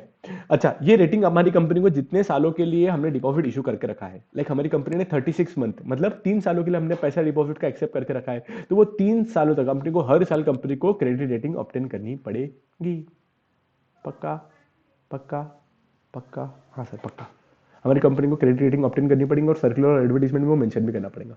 कंपनी नेटवर्क के बेसिस पे, लिक्विडिटी के बेसिस पे, और हमारी कंपनी कितना प्रॉपर तरीके से रिपेमेंट कर पा रही है, उन सब चीजों को मद्देनजर रखते हुए हमारे को रेटिंग देंगी।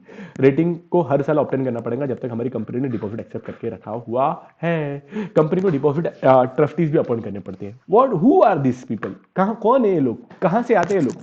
डिपॉजिट ट्रस्टीज कौन होते हैं? डिपॉजिट ट्रस्टीज का सेम काम है जैसा डिबेंचर ट्रस्टीज का काम हुआ करता है। डिबेंचर ट्रस्टीज भी इंटरेस्ट को प्रोटेक्ट करते थे। किसके इंटरेस्ट को प्रोटेक्ट करते थे? सारे के सारे डिबेंचर होल्डर्स के। वैसे ये डिपॉजिट ट्रस्टीज डिपॉजिटर्स के इंटरेस्ट को प्रोटेक्ट करेंगे। जब भी कंपनी, इन्होंने ऐसा बोल दिया, जब भी कंपनी सिक्योर डिपॉजिट इशू करने वाली है पब्लिक से, तो उसको एक या एक से ज्यादा डिपॉजिट ट्रस्टीज अपॉइंट करने पड़ेंगे। वापस, deposit trustees protect the interest of depositor in case of the company defaults in repayment of depositors.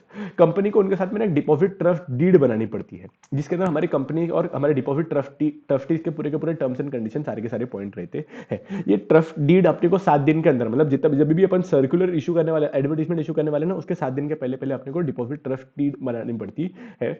और अगर कभी चल के अपने को मीटिंग बुलाने की है, तो अगर उसके पास में डिपॉजिट ट्रस्टीज को अपन रिक्वेस्ट कर सकते हैं। कौन कौन रिक्वेस्ट करेगा तभी जाके मीटिंग बुलाएगा? जितनी भी अपन ने डिपॉजिट इशू करके रखे ना, उसका 1/10 ऑफ द डिपॉजिटर निकालेंगे। लाइक अपन ने सपोजिंगली 1 करोड़ रुपए का डिपॉजिट अपन ने इशू करके रखा है, तो 10 लाख रुपए देने वाले डिपॉजिटर्स, मतलब मैं 2-4 और लोग, हम सबका मिला के टोटल 12 लाख रुपए का भर रहा है, तो 10% हो गया, तो हम मीटिंग बुला सकते हैं सारे के सारे डिपॉजिटर्स की, अगर हमारी कंपनी डिफॉल्ट करिए, हमको पेमेंट टाइम टू टाइम दे नहीं रही है तो। पक्का? पहली बात तो डिपॉजिट ट्रस्टी कौन का अपॉइंट कर सकता है? पब्लिक कंपनी जो भी सिक्योर डिपॉजिट इशू कर रही है। तो डिपॉजिट ट्रस्टी का काम क्या है? इंटरेस्ट को प्रोटेक्ट करना, ठीक है। उनके साथ में एक डिपॉजिट ट्रस्ट डीड बनाई जाती है। जब भी अपन एडवर्टीजमेंट करेंगे उसके एडवर्टीजमेंट के 7 दिन पहले अपने को डिपॉजिट ट्रस्ट डीड बनानी पड़ेगी। ये इनके रिक्वेस्ट के ऊपर 1/10 ऑफ द डिपॉजिटर्स कॉल कर सकते हैं मीटिंग को। पक्का? यस सर, पक्का। हमारा पहले terms and condition, pre issue of terms and condition अच्छी तरीके से होगी। अब दूसरी टर्म्स एंड कंडीशन है ड्यूरिंग द इशू हमको क्या क्या फॉलो करने पड़ेंगे, और फिर उसके बाद में आएगा आफ्टर इशू क्या क्या फॉलो करना पड़ेगा। तो अब दूसरा पॉइंट चालू हो रहा है, ड्यूरिंग इशू हमको क्या क्या टर्म्स एंड कंडीशन को फॉलो करना पड़ेगा। इसमें सबसे पहला पॉइंट आएगा हमको एडवर्टीजमेंट, सर्कुलर एडवर्टीजमेंट इशू करना पड़ेगा। मैं सिर्फ 2 मिनट सिर्फ पानी पी लेता, 2 मिनट के लिए। यस, अब यार इनका सर्कुलर और एडवर्टीजमेंट। सर्कुलर और एडवर्टीजमेंट का मस्त सिंपल सा टॉपिक है, थोड़ा सा लेंदी भी है ये, मतलब एक्चुअली जैसा बोलूं मैं आपको, तो इसके ऊपर स्पेसिफिकली अगर आपको बोर्ड को क्वेश्चन पूछना होगा ना, तो इसके ऊपर सर्कुलर और एडवर्टीजमेंट के ऊपर भी पूछ सकते हैं। तो इसके अंदर क्या है, कंपनी के लिए कंपलसरी है कि उसको सर्कुलर और एडवर्टीजमेंट बनानी पड़ेगी, और वो सर्कुलर और एडवर्टीजमेंट के ऊपर बोर्ड ऑफ डायरेक्टर सिग्नेचर करेंगे और उसकी एक कॉपी आरओसी को सबमिट करेंगे। ये सब कुछ होना ही चाहिए। Circular advertisement, why it is so important, ultimately ना ये सर्कुलर एडवर्टीजमेंट, सर्कुलर का मतलब क्या, एडवर्टीजमेंट का एक टाइप है, फॉर्म है। ये अपन पब्लिक और लार्ज को इशू करने वाले हैं, और उसके बेसिस पे वो हमारे पास हमको वो पैसा देने वाले हैं। अब उसके अंदर हमारे कोई इन्फॉर्मेशन गलत नहीं होने को ना, ये हमारी ड्यूटी है, हमारी रिस्पॉन्सिबिलिटी है, ठीक है। तो ये अपने को ना आरओसी का सबमिट करना पड़ता है। आरओसी डायरेक्टली ऐसे एक्सेप्ट नहीं करती, उसको बोलती है भाई 2 डायरेक्टर के उसके ऊपर सिग्नेचर भी होना मुझे। पक्का। दूसरा है कंटेंट्स ऑफ सर्कुलर एडवर्टीजमेंट। हम वो सर्कुलर एडवर्टीजमेंट में क्या क्या डालेंगे कि हम कौन से टाइप का डिपॉजिट इशू कर रहे हैं, सिक्योर्ड है कि अनसिक्योर्ड है। दूसरा, हमारी कंपनी की फाइनेंशियल पोजीशन क्या है, हमने पहले इसके पहले कोई डिपॉजिट इशू करे थे तो उसको क्या टाइम पे हमने रिटर्न दिए कि नहीं दिए, हमको क्रेडिट रेटिंग ऑब्टेन हुई हुई है। ये सारी की सारी चीजों के बारे में ना अपन मतलब वो सर्कुलर के अंदर कंटेंट डालेंगे। उसके बाद में अपन फिर सर्कुलर एडवर्टीजमेंट अपन इशू करने वाले हैं। अब देखो, जब भी अपन आरओसी को सबमिट करेंगे, आरओसी को सबमिट करने के 30 दिन के बाद में ही अपन उसको सर्कुलर को या एडवर्टीजमेंट को अपन इशू करवा सकते हैं। 30 दिन तक का ना आरओसी को चेक करने का टाइम दिया हुआ है, ठीक है। अगर इन बिटवीन अगर आरओसी को अगर कुछ भी लफड़ा लग रहा है तो आरओसी उसमें रुका डालती है, देना नहीं, पब्लिक को नहीं देना, मना कर रहा ना, देना नहीं, अब रहने दे, थोड़ी देर रुक जाओ, हमको और इंस्पेक्शन करने दो, उसके बाद में फिर आप पब्लिक को इशू कर सकते हैं। आरओसी के पास में पावर है यहाँ कि उसके अंदर अगर आपको कुछ चेंजेस आरओसी ने बोले भाई ये मत डालो, ये गलत बात है, तुम्हारी गलत इंफॉर्मेशन है, हालांकि तुम्हारी कंपनी को तो ये चीज अलाउड ही नहीं है, तुम कैसे क्या बोल सकते हैं ऐसा, ऐसे कुछ भी आरओसी को अगर आपके ऊपर शक आ रहा है तो आरओसी आपको प्रोस्पेक्टस या सॉरी एडवर्टीजमेंट आपको पब्लिक एट लार्ज को इशू करने के लिए रोक सकती है। और आखिर में वैलिडिटी ऑफ सर्कुलर और एडवर्टीजमेंट। आप ये पर्टिकुलर आरओसी ने आपको अप्रूवल दे दिया तो वहां से लेके तो आप कब तक आप वो सर्कुलर और एडवर्टीजमेंट इशू करवा सकते हो। तो उन्होंने क्या बोल के रखा है, जैसे आपको एनुअल जनरल मीटिंग के अंदर आपने अप्रूवल पास कर दिया, हाँ, और वहां से लेके तो 6 मंथ का टाइम पीरियड दे के रखे हुए उन्होंने, तब तक आपकी सर्कुलर और एडवर्टीजमेंट इशू कर सकती है। इसके अंदर और भी एक टाइम पीरियड है, एनुअल जनरल मीटिंग की एक डेट थी और जब से हमने को आरओसी को सबमिट करवा था, दो और एक वैलिडिटी है, वो वैलिडिटी में बाद में आपको और कवर करता है। आपने सर्कुलर एडवर्टीजमेंट को ना 4 टॉपिक से याद करना पड़ेगा। फाइलिंग करना पड़ेगा, वो सर्कुलर एडवर्टीजमेंट के अंदर क्या क्या कंटेंट रहेगा, अपने को इशू करना पड़ेगा, मतलब अब पब्लिक को लार्ज को इशू कर रहे हैं, पहली बात तो अपन ने बना ली है, उसके अंदर कंटेंट डाल दिए, उसकी एक कॉपी आरओसी को दे दी, बोर्ड ऑफ डायरेक्टर के साइन करने के बाद में आरओसी को दे दिए, आरओसी को देने के बाद में फिर अपन 30 दिन के बाद में मतलब वो पब्लिक एट लार्ज को इशू करवाएंगे। लेकिन अगर सपोजिंगली उन्होंने बोला भाई 30 दिन के बाद में करना, लेकिन कट ऑफ टाइम पीरियड कब तक का है, बोले 6 महीने तक का टाइम पीरियड दिया तुमको। पक्का? यस सर, कोई डाउट नहीं सर, समझा ना। एप्लीकेशन फॉर्म, उसका मैं आता एप्लीकेशन फॉर्म। आप सारे के सारे लोगों को एप्लीकेशन फॉर्म इशू करवाओगे। एप्लीकेशन फॉर्म के अंदर ना ये लिखवा के लेना सामने वालों से कि भाई हम जो आपको डिपॉजिटर्स के नाम पे पैसा दे रहे हैं ना, वो पैसा हमने किसी दूसरे पर्सन से बोरो नहीं करके रखा हुआ है। ये एप्लीकेशन फॉर्म के अंदर आपको मेंशन करवाना कंपलसरी है। उसके बाद में जॉइंट नेम। जॉइंट नेम का मतलब क्या है, आप डिपॉजिटर ना 2 या 3 या 4 नहीं, सिर्फ 3 लोगों तक की आप डिपॉजिट इशू करवा सकते हो। मतलब अगर सपोजिंगली हम 3 लोग साथ में मिलकर कोई कंपनी के अंदर डिपॉजिट का पैसा लगा सकते हैं, जॉइंट नेम में भी अलाउड रहेगा, कोई प्रॉब्लम नहीं है। डिपॉजिट हमेशा जॉइंट नेम में भी अलाउड रहता है इन्होंने बोला, लेकिन मैक्सिमम 3 नाम के साथ में ही होने को होना। Nomination facility. नॉमिनेशन फैसिलिटी का मतलब क्या, आपको ये अलाउ करके रखा हुआ है, जैसे आपने डिपॉजिट इशू कर दिया, जैसे आपने कंपनी के डिपॉजिट इशू कर दिया, आप सामने वाले डिपॉजिटर्स को फुल अथॉरिटी देते हो कि उसको कभी भी चाहे तो कभी भी वो आपकी कंपनी के अंदर क्या बोलेंगे इसको अपन, उसके मरने के बाद में वो डिपॉजिट का पैसा किसको मिलना चाहिए ये वो खुद डिसाइड कर सकता है, ठीक है। नॉमिनेट कर सकता है किसी भी एक पर्सन को, कभी भी कर सकते हैं ऐसा, ठीक है। 2 मिनट। नॉमिनेशन, सर्कुलर और एडवर्टीजमेंट। चलो अब वापस कंटेंट, मेन कंटेंट के ऊपर आते हैं। कंपनी को एक सर्कुलर और एडवर्टीजमेंट की कॉपी आरओसी के पास में फाइल करनी पड़ेगी, जिसके ऊपर सारे के सारे डायरेक्टर को सिग्नेचर करना पड़ता है। तो पहले पॉइंट एकदम सिंपल था, filing of copy of circular और advertisement with ROC. Second, contents of circular advertisement. Please इसको ध्यान से सुनो। कंपनी को अपनी फाइनेंशियल पोजीशन के बारे में वो सर्कुलर और एडवर्टीजमेंट के अंदर मेंशन करना पड़ेगा कि हमारी फाइनेंशियल पोजीशन कितनी स्ट्रांग है, कितनी वीक है। उसके बेसिस पे सामने वाला हमारी कंपनी के अंदर पैसा डिपॉजिट के नाम पे देना कि नहीं देना वो डिसाइड करेगा। सेकंडली, हमारी कंपनी कौन से टाइप का डिपॉजिट कर रही है, सिक्योर्ड की अनसिक्योर्ड। हमारी कंपनी को अगर क्रेडिट रेटिंग हमने ऑब्टेन करके रखी हुई है, सिर्फ एलिजिबल पब्लिक कंपनी की बात कर रहे हो, अरे ऐसी कैसी क्या, ठीक है। उन्होंने बोला भाई सिर्फ क्रेडिट रेटिंग अगर ऑब्टेन कर रहे हैं, अच्छा पब्लिक एट लार्ज को इशू करवा रहे हैं ना अपन सर्कुलर एडवर्टीजमेंट, तो वो क्रेडिट रेटिंग ऑब्टेन करने के पॉइंट उनके लिए कंपलसरी है। तो क्रेडिट रेटिंग एजेंसीज के ना आपको जो रेटिंग ऑब्टेन होकर रखी है वो आपको सर्कुलर एडवर्टीजमेंट के अंदर मेंशन करना पड़ेगा। पूरी की पूरी डिटेल, स्कीम का डिटेल देना पड़ेगा कि हमको कितने कितने काय के कौन सा प्रोजेक्ट है, कितना अमाउंट हम चाहते हैं, और हम कितने कितने टाइम में रिपेमेंट करेंगे, क्या रेट ऑफ इंटरेस्ट देंगे, नेम ऑफ डिपॉजिट ट्रस्टीज कौन सी है, हमारा इसके पहले हमने कोई डिपॉजिटर से पैसा लेके रखे हुआ है क्या, वो सब कुछ जितने में अमाउंट ड्यू है उसके बारे में पूरी की पूरी डिटेल माहिती इसके अंदर डालेंगे।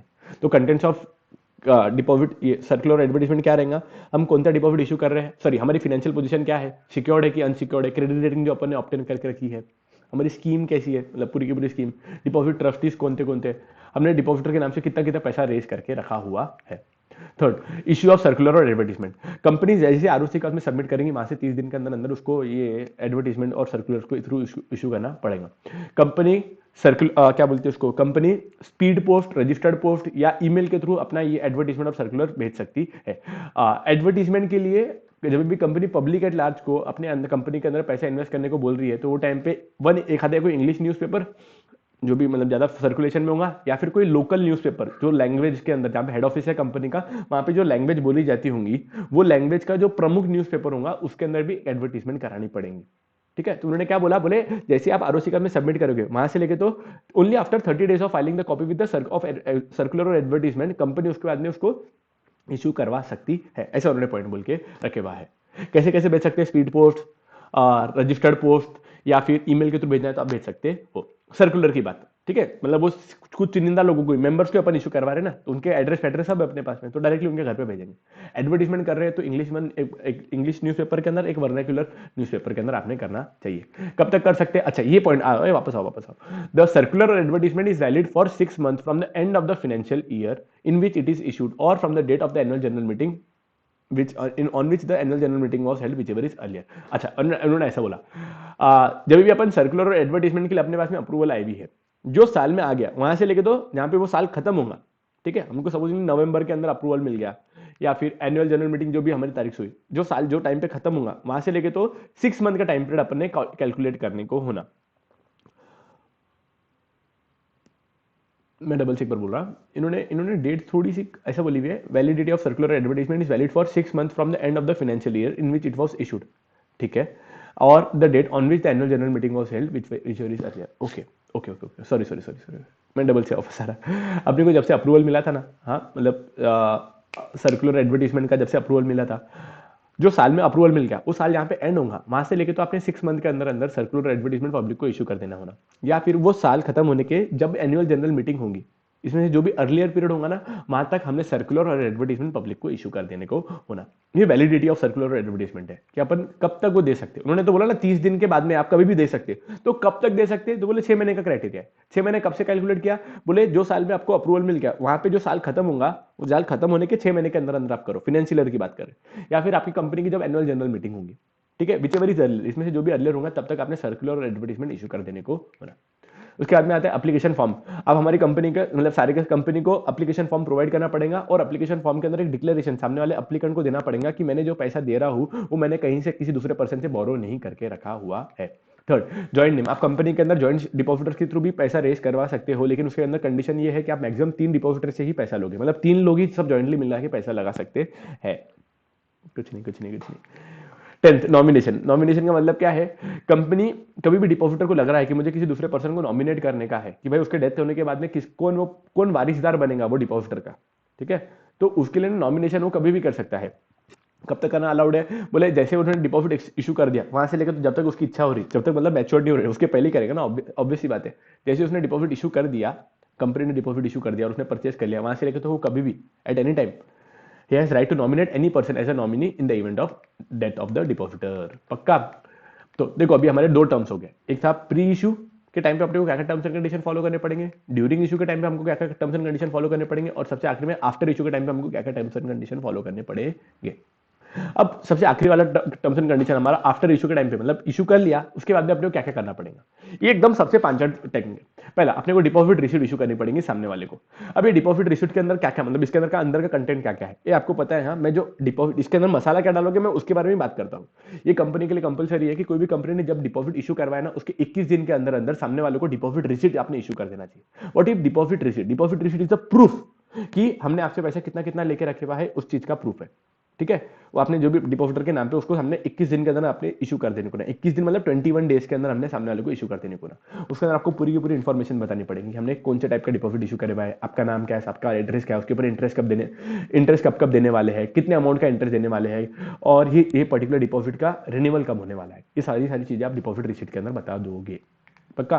दूसरा रजिस्टर्ड ऑफ डिपॉजिट, हमारा रजिस्टर्ड बहुत पुराना दिख रहा। रजिस्टर्ड ऑफ डिपॉजिट के अंदर क्या है, भले आप जैसे डिपॉजिट इशू करोगे ना वहां से 7 दिन के अंदर 7 डेज के अंदर अंदर आपको डिपॉजिट के रजिस्टर्ड के अंदर एक सेपरेट रजिस्टर्ड बनाना पड़ेगा आपको डिपॉजिटर्स के लिए, जो कि इंडिकेट करेगा कि आपने कितना कितना पैसा डिपॉजिटर से लेके रखा हुआ है। थर्ड रिटर्न ऑफ डिपॉजिट, ये कंपनी के लिए कंपलसरी है। आपकी कंपनी ने कितना भी डिपॉजिट आज की तारीख में इशू करके रखे हुआ है उसका एक रिटर्न आरओसी के पास में फाइल करना पड़ता है with in 30 days, sorry with in on और बिफोर 30 जून एवरी ईयर। हर साल 30 जून के पहले 30 जून के पहले कंपनी ने कितना कितना डिपॉजिट इशू करके रखा है उसकी full information registrar of companies को इंडिकेट करवानी पड़ती है। पक्का? उसके बाद में कंपनी को चार्ज क्रिएट करना पड़ता है। चार्ज क्रिएट करने का मतलब क्या होता है, कंपनी को चार्ज क्रिएट करने का है जब भी कंपनी अगर सिक्योर डिपॉजिट इशू कर रही है ना, कंपनी को 30 डेज के अंदर अंदर अपने टेंजेबल असेट्स के ऊपर उसके ऊपर चार्ज क्रिएट करना पड़ेगा, बोझा क्रिएट करना पड़ेगा, हाइपोथिकेशन करना पड़ेगा। अब वो विदाउट डिपॉजिट ट्रस्टीज की परमिशन के कभी भी कंपनी वो असेट्स को बेच नहीं पाएंगी। क्यों? बिकॉज सिक्योर डिपॉजिट के केसेस के अंदर ना आपको चार्ज क्रिएट करना कंपलसरी है। सिक्योर डिपॉजिट अगर होंगे तो डिपॉजिटर को सेफ फील होगा, और ये सेफ कीप कराने की रिस्पॉन्सिबिलिटी डिपॉजिट ट्रस्टीज की होती है। तो कभी भी अगर नियर फ्यूचर के अंदर कंपनी अगर टाइम टू टाइम रिपेमेंट नहीं कर रही है या डिपॉजिटर को पेमेंट रिटर्न करने में आनाकानी कर रही है, तो डिपॉजिटर के पास में पावर रहता है उनके असेट्स को मार्केट में जाके बेच सकते हैं जो भी उनके पास में बोझा करवा गिरवी रखवाया था, और डिपॉजिटर का पैसा रिपेमेंट करवा सकते हैं। उसके बाद में डिपॉजिट इंश्योरेंस। डिपॉजिट इंश्योरेंस का टर्म कैसा है, कंपनी का जितना भी प्रिंसिपल अमाउंट और इंश्योरेंस अगर 20,000 से ज्यादा, मतलब प्रिंसिपल अमाउंट और इंटरेस्ट अगर 20,000 से ज्यादा हो रहा होगा तो उसको डिपॉजिट इंश्योरेंस लेना जरूरी है। ये अगर सिक्योरिटी अमाउंट कम हो रही होगी ना तब अपन डिपॉजिट इंश्योरेंस लेते हैं। थर्ड इंटरेस्ट, कंपनी के लिए कंपलसरी है कि कंपनी को टाइम टू टाइम उसको जैसा उन्होंने एग्री करके रखा हुआ था उसके अकॉर्डिंगली उन्होंने time to time interest pay out करना चाहिए। पहले नंबर का पॉइंट, अगर कंपनी प्री मैच्योर्ड अगर रिटर्न करने वाली है, जैसा मैं एग्जांपल देता, हमने वादा किया हुआ था कि भाई हम 2 साल के लिए आपका पैसा यूटिलाइज करेंगे। एक आधा डिपॉजिटर आ गया कि भाई मेरे को ना अभी मेरे को 15 महीने छुए, मेरे को अभी कभी मेरा पैसा वापस चाहिए, मेरी बेटी की शादी है, तो अपन कर सकते, लेकिन अपन ने जो पहला एग्री किया था भाई हम तुम्हारे को 12% से रेट ऑफ इंटरेस्ट देंगे, हाँ कि ना, अब 12% से नहीं देंगे, अपन उसके अंदर रेट ऑफ इंटरेस्ट काट के बाकी का पेमेंट सामने वालों को करेंगे, मतलब rate of interest upon reduce करेंगे उसके बाद में ही उसको इंटरेस्ट देंगे, तो उसको 12% से नहीं मिलेगा, उसको 10% से मिलेगा, 9% से मिलेगा। थर्ड, अगर आपने मैच्योरिटी होगी, लाइक अपन ने बोला था भाई 2 साल तक आपका पैसा चाहिए हमको, 2 साल हो भी गए उसके बाद में भी अपन सामने वाले का पैसा यूज किए जा रहे, तो वो केस के अंदर ना हमारी रिस्पॉन्सिबिलिटी हमको इंटरेस्ट पे आउट करना पड़ेगा सामने वाले डिपॉजिटर्स को। पॉइंट समझा क्या आपको मैं क्या बोलना चाहता? यस, 18% का रेट ऑफ इंटरेस्ट देना पड़ेगा in the form of penal interest. Point समझा क्या? अगर आपने मैच्योरिटी होने के बाद में भी अगर पेमेंट नहीं कर रहे हो तो। पक्का? Yes yes. उसके बाद में open deposit repayment reserve account, जैसे याद है अपन ने शेड्यूल बैंक के अंदर debenture redemption reserve account create करे थे, सेम कट कॉपी पेस्ट वैसे ही है। हर साल 30 अप्रैल के पहले जितना भी डिपॉजिट अगले साल में मैच्योर्ड होने वाला है या चालू साल में मैच्योर्ड होने वाला है उसका एटलीस्ट 15% तक का अमाउंट हमारे को करंट ईयर में जितना मैच्योर्ड होने वाला है या नेक्स्ट ईयर में मैच्योर्ड होने वाला है उसका 15% तक का अमाउंट हमको डिपॉजिट रिपेमेंट रिजर्व अकाउंट के अंदर डाल के रखना पड़ता है। ये वाला पैसा को कोई टच भी नहीं करेगा, ये पैसा सिर्फ एक ही चीज के लिए यूटिलाइज किया जाएगा, for repayment of deposit. Okay ठीक है। कुछ कुछ बच्चे जो पहली बार देख रहे होंगे ना, मुझे उनको लग रहा है आदमी चुप क्यों नहीं बैठता, कंटिन्यूसली बोले जा रहा। बेटा ये रिवीजन है ना, रिवीजन ऐसी होने वाली एकदम फ्लो में, और मैं चाहता भी नहीं हूं बीच में आपको इंटरप्ट करूं, ये तो मुझे बोलना पड़ा बीच में बिना मतलब का, सॉरी वापस पढ़ाई पे वापस आइए। डिस्क्लोजर करना पड़ेगा। डिस्क्लोजर का मतलब क्या होता है, कंपनी जब भी बोर्ड ऑफ डायरेक्टर से अगर पैसा रेज कर रही है ना, मतलब डिपॉजिट्स अपन देखे भाई, कंपनी अगर प्राइवेट लिमिटेड कंपनी होगी तो प्राइवेट लिमिटेड कंपनी के अंदर वो 3 लोगों से पैसा रेज कर सकते हैं, कंपनी के शेयर होल्डर से, कंपनी के डायरेक्टर से और डायरेक्टर के रिलेटिव से। जब भी कंपनी ने डायरेक्टर या डायरेक्टर के रिलेटिव से लेकर रखा है ना, तो उसको अपने फाइनेंशियल स्टेटमेंट्स के अंदर ना ये चीज का डिस्क्लोजर देना पड़ता है कि हमने डायरेक्टर से इतना इतना अमाउंट रेज करके रखा हुआ है। ये अपने फाइनेंशियल स्टेटमेंट में बताना पड़ता है, कंपलसरी है, डिस्क्लोजर देना ही देना पड़ेगा। क्या बाद में समझ में अपन ने डिपॉजिट इशू कर दिए, हमने डिपॉजिट इंश्योरेंस ले लिया और हमने ट्रस्ट डीड मेंटेन कर लिया, हमने प्रोस्पेक्टस इशू कर दिया, ये एक बार इशू करने के बाद में, प्रोस्पेक्टस इशू करने के बाद में और हमने पैसा रिसीव होने के बाद में, क्या अपन उसके अंदर कोई टर्म्स एंड कंडीशन के अंदर चेंजेस कर सकते हैं क्या? अलाउड ही नहीं बॉस। आपने पहले ही जितना भी मस्ती मजाक करने का था ना, चेंजेस करने का था ना, पहले करना चाहिए था, अभी नहीं अलाउड। पॉइंट समझा? समझा? समझा? समझा ना? हाँ सब समझा, कोई शक नहीं। और आखिरी के अंदर अब तो जेल में जाना पड़ेगा, जेल की रोटी खानी पड़ेगी, जेल का पानी पीना पड़ेगा। आपने कोई भी टाइप में अगर कंपनी एक्ट की प्रोविजन को कंप्लाई नहीं किया और अगर आप महाराष्ट्र स्टेट के अंदर हो, महाराष्ट्र स्टेट ने ना एक स्पेशल एक्ट पास करके रखा है, protection of interest of depositors act, 1996 का या 97 का कोई तो भी एक्ट है, मतलब 90s की रेंज का ही एक्ट है, प्रोटेक्शन ऑफ इंटरेस्ट। आपको उसके हिसाब से पेनल्टी लग जाएंगी, मतलब पेनल्टी लग जाएंगी, जेल में भी जाना पड़ सकता है। पॉइंट समझा क्या? यस सर, पक्का। यहाँ पे होता है हमारा आफ्टर इशू क्या टर्म्स। ए रुको रुको, हुआ नहीं अभी, अंदर का मसाला तो पढ़ने दो। कंपनी के लिए कंपलसरी है कि कंपनी को 21 डेज के अंदर अंदर डिपॉजिट, मतलब जैसे उसके पास में पैसा आएगा उसके, या फिर मतलब देखो समझना पैसा कैसे कैसे स्टाइल से दे सकते हैं अपने को, कैश में देगा या फिर चेक देगा। तो जैसे हमारे पास में पैसा आ जाएगा उसके 21 डेज के अंदर अंदर अपने को सामने वाले को डिपॉजिट रिसीट इशू करवानी की है। जब भी डिपॉजिट रिसीट इशू करवाएंगे तो उसके ऊपर बोर्ड ऑफ डायरेक्टर तुमने साइन करवा के देना। अगर बोर्ड ऑफ डायरेक्टर ने खुद ने साइन नहीं किया तो वो किसी एक पर्सन को ऑथराइज भी कर सकते हैं साइनिंग करने के लिए। ओके। थर्ड, रिसिप्ट के अंदर क्या क्या डाला जाएगा? आप रिसिप्ट के अंदर बताओगे पूरा का पूरा नाम और सामने वाले का पूरा एड्रेस, कितना कितना अमाउंट डिपॉजिट एक्सेप्ट करके रखा हुआ है, हमने सामने वाले से इंटरेस्ट कितना कितना पे आउट करेंगे और कौन सी तारीख को हम सामने वाले को अमाउंट रिपेमेंट करेंगे। तो चार चीजें, नाम क्या है, एड्रेस क्या है, कितना अमाउंट का डिपॉजिट एक्सेप्ट किया, इंटरेस्ट कितना कितना पे आउट करने वाले हैं और कब रिपेमेंट करेंगे। ओके, पक्का। Okay. Registered of deposit, company को कंपलसरी है, कंपनी को एक separate registered of depositors maintain करना पड़ेगा। देखो जितने भी रजिस्टर्ड है ये सारे के सारे रजिस्टर्ड है कंपनी को, लाइक अपन ने शेयर होल्डर से डिपॉजिट इशू करवाए हुए, अपन ने डिबेंचर होल्डर को, ए क्या बोल रहे हैं, अपन ने सपोजिंगली शेयर होल्डर्स को शेयर इशू कराए हुए हैं तो उसका रजिस्टर ऑफ मेंबर बनाना पड़ता है। हमने कंपनी के डिबेंचर्स इशू कराए हुए तो रजिस्टर ऑफ डिबेंचर होल्डर बनाना पड़ता है। हमने कंपनी को डिपॉजिट इशू कराया तो रजिस्टर ऑफ डिपॉजिटर्स बनाना पड़ता है। ये कंपलसरी है, कंपलसरी। क्या बोला मैंने? ये सारे का सारा चीजें कंपलसरी है, ठीक है। तो रजिस्टर ऑफ डिपॉजिटर ना ये 7 दिन के अंदर अंदर वो रजिस्टर ऑफ डिपॉजिटर के अंदर आपको डिटेल के अंदर आपने एंट्री कर देने को होना पक्का। जैसे आप डिपॉजिट रिसीट इशू करोगे ना उसके 7 दिन के अंदर अंदर आपने एंट्री कर देने को ना डिपॉजिट के रजिस्टर्ड के अंदर। करेंगे ना? हाँ सर कर लेंगे। Return of deposit her company को कंपलसरी है कि कंपनी जैसे डिपॉजिट इशू कर रही है हर साल 30 जून के पहले पहले कंपनी को एक रिटर्न ऑफ डिपॉजिट बनाना पड़ता है और वो उसके अंदर आपको 31 मार्च के पहले पहले आपको पूरी की पूरी डिपॉजिटर्स की पूरी डिटेल मेंशन करवानी पड़ती है। 31 मार्च के पहले पहले आपने कितने कितने डिपॉजिट इशू करे हुए उसकी पूर्ण संपूर्ण जानकारी आपको उसके अंदर मेंशन करवानी पड़ती है। फोर्थ, कंपनी को ना कभी भी कंपनी अगर सिक्योर डिपॉजिट इशू कर रही है तो कंपनी को 30 दिन के अंदर अंदर पूरे के पूरे टेंजेबल एसेट्स के ऊपर जितने भी अमाउंट उन्होंने डिपॉजिट के नाम पे लेके रखा है उसको 30 दिन के अंदर अंदर उसके ऊपर टेंजिबल एसेट्स के ऊपर चार्ज क्रिएट करना पड़ता है। जितना भी अमाउंट उसने एक्सेप्ट किया उसके अमाउंट का डिपॉजिट का चार्ज क्रिएट करना पड़ता है। किसके फेवर में करेंगे? ये फेवर डिपॉजिट ट्रस्टीज के, बिकॉज आगे चल के अगर अपने पैसा नहीं दिए, डिपॉजिटर्स को पैसा नहीं दिया तो डिपॉजिट ट्रस्टीज के पास में असेट्स का चार्ज रहेगा, वो जाके मार्केट में जाके असेट्स को बेचेंगे और डिपॉजिटर को उनका रिस्पेक्टिव पैसा वापस दे देंगे। डिपॉजिट का इंश्योरेंस लेना पड़ेगा। प्लीज ये लाइन समझो, बस एक लाइन बहुत काम की लाइन है। The minimum amount of security should be equal to the amount not covered by deposit insurance.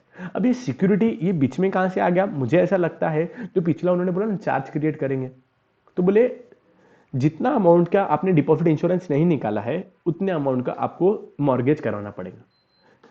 क्या बोला उसने? क्या बोला उसने कि जितना अमाउंट का आपने चार्ज क्रिएट नहीं किया होगा उतने अमाउंट का डिपॉजिट इंश्योरेंस करना पड़ेगा। तो ऐसा लाइन मतलब प्रैक्टिकली ना ये इन्होंने मुझे पॉइंट थर्ड क्लास लगता।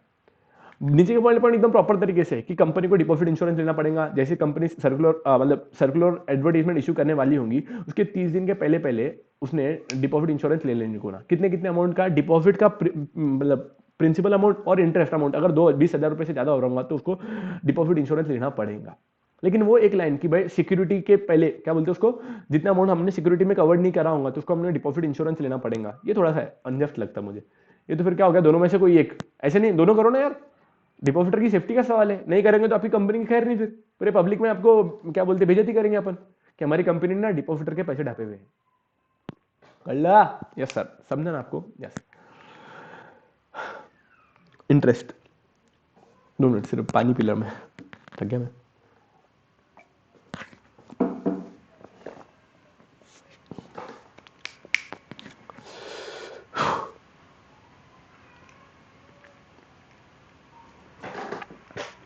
Interest, reserve Bank of India की गाइडलाइंस के अकॉर्डिंगली ना हमको, रिजर्व बैंक ऑफ इंडिया की गाइडलाइंस के हिसाब से ना हमको time to time interest pay out करना पड़ता है। मैं इतना रुक क्यों गया, मुझे हमारी सबसे पहली पहली बैच की याद आ गई। वो टाइम पे ना बहुत कम बच्चे थे। क्या हो जाता था, उनको मतलब उनका पूरा साल कंप्लीट हो गया था, उनको कुछ भी नहीं पता था, मतलब ना डिपॉजिट्स के बारे में। उनको मैंने चैप्टर ऐसा घोट घोट के पिला के दिया था। सीरियसली फैकल्टीज जो पहले की है, उनका नाम नहीं लेता मैं, लेकिन बस पढ़ाए जा रहे, मतलब बच्चों को समझ रहा नहीं समझ रहा, ट्रांसलेशन चालू है बस। एक बार पढ़ा दिया बस, उनको लगता है बाप रे कितना बड़ा तीर मार लिया, बच्चों का पोर्शन टाइम पे कंप्लीट कर लिया, खत्म, बहुत बड़ी बात है बाबा, बस।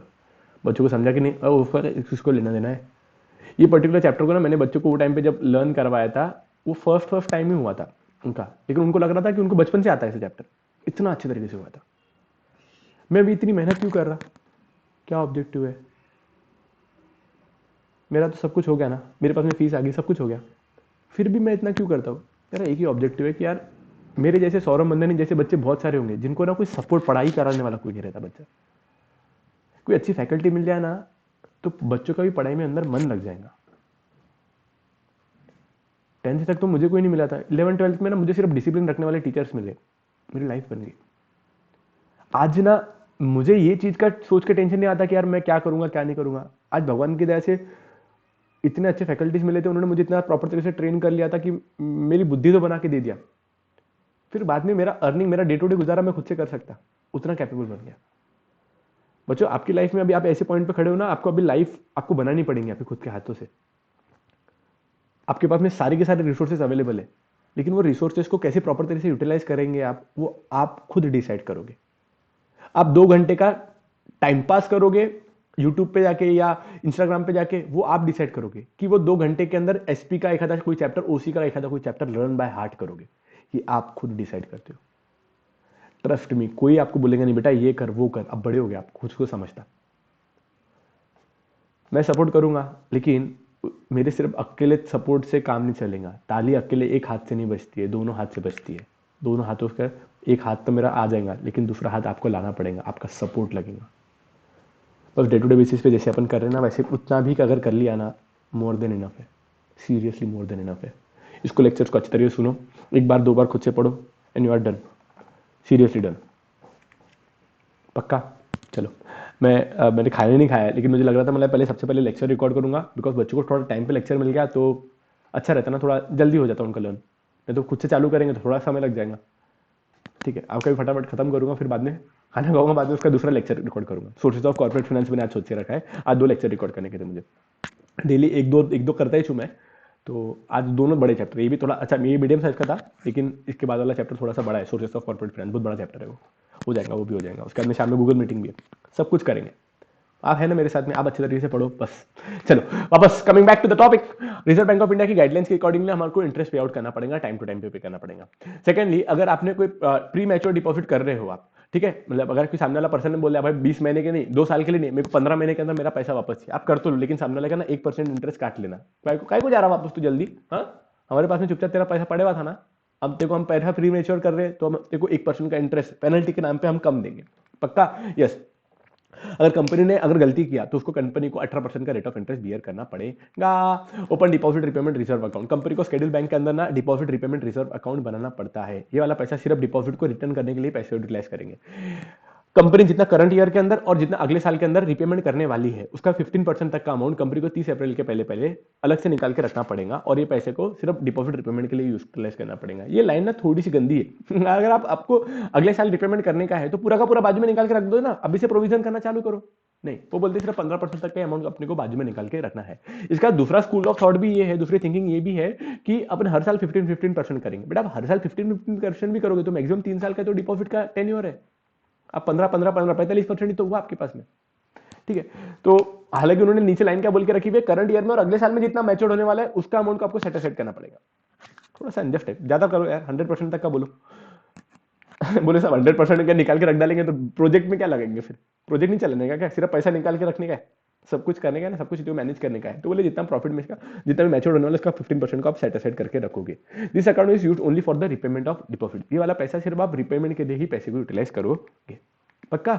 Yes. Disclosure in the financial statement, company ने कभी भी डायरेक्टर और डायरेक्टर के relative, in case of private company director के रिलेटिव या डायरेक्टर से अगर आपने पैसा लेके रखा है तो कंपनी को अपने फाइनेंशियल स्टेटमेंट में ये चीज का डिस्क्लोजर देना पड़ता है, इस चीज का डिस्क्लोजर देना पड़ता है कि हमने डिपॉजिटर से पैसे, डायरेक्टर से पैसा लेके रखे हुआ है in the by issuing deposits. Right to alter the terms and condition, company cannot directly और इनडायरेक्टली टर्म्स अल्टर कर सकती है, टर्म्स एंड कंडीशन जितने भी डिपॉजिट अपन ने इशू करे थे, डिपॉजिट ट्रस्ट डीड के अंदर और डिपॉजिट इंश्योरेंस के अंदर कोई भी चेंजेस अलाउड नहीं है। एक बार आपकी कंपनी ने सर्कुलर एडवर्टाइजमेंट इशू कर दिया और डिपॉजिट एक्सेप्ट कर दिया, कोई भी चेंजेस अलाउड नहीं, तीनों चीजों के अंदर, टर्म्स एंड कंडीशन में भी, डिपॉजिट ट्रस्ट डीड के अंदर भी नहीं और डिपॉजिट इंश्योरेंस कॉन्ट्रैक्ट के अंदर भी अलाउड नहीं है। यस।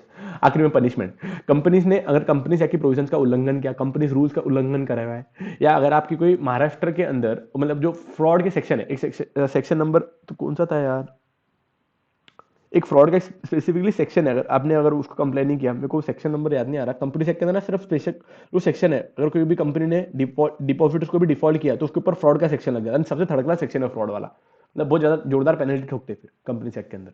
तो इन्होंने क्या बोल के रखा है, अगर कंपनी ने डिपॉजिटर का पैसा टाइम पे रिपेमेंट नहीं करके रखा है तो उसको कॉन्ट्रावेंशन माना जाएगा, और जैसा पनिशमेंट अपन फ्रॉड के लिए देते हैं वो पूरी की पूरी पनिशमेंट इनको डिपॉजिटर्स को नॉन फुलफिलमेंट के लिए भी अपन पनिशमेंट देंगे। अगर आप महाराष्ट्र के अंदर कर रहे हो, आपकी कंपनी को फॉर्म कर रहे हो, महाराष्ट्र गवर्नमेंट ने ना protection of interest of depositor act 1999, मैंने बोला था ना 1990 की कोई तो भी सीरीज में है, protection of interest of depositors act 1999 में, ये एक्ट के हिसाब से भी आपको पेनल्टी करनी मतलब बियर करनी पड़ेगी।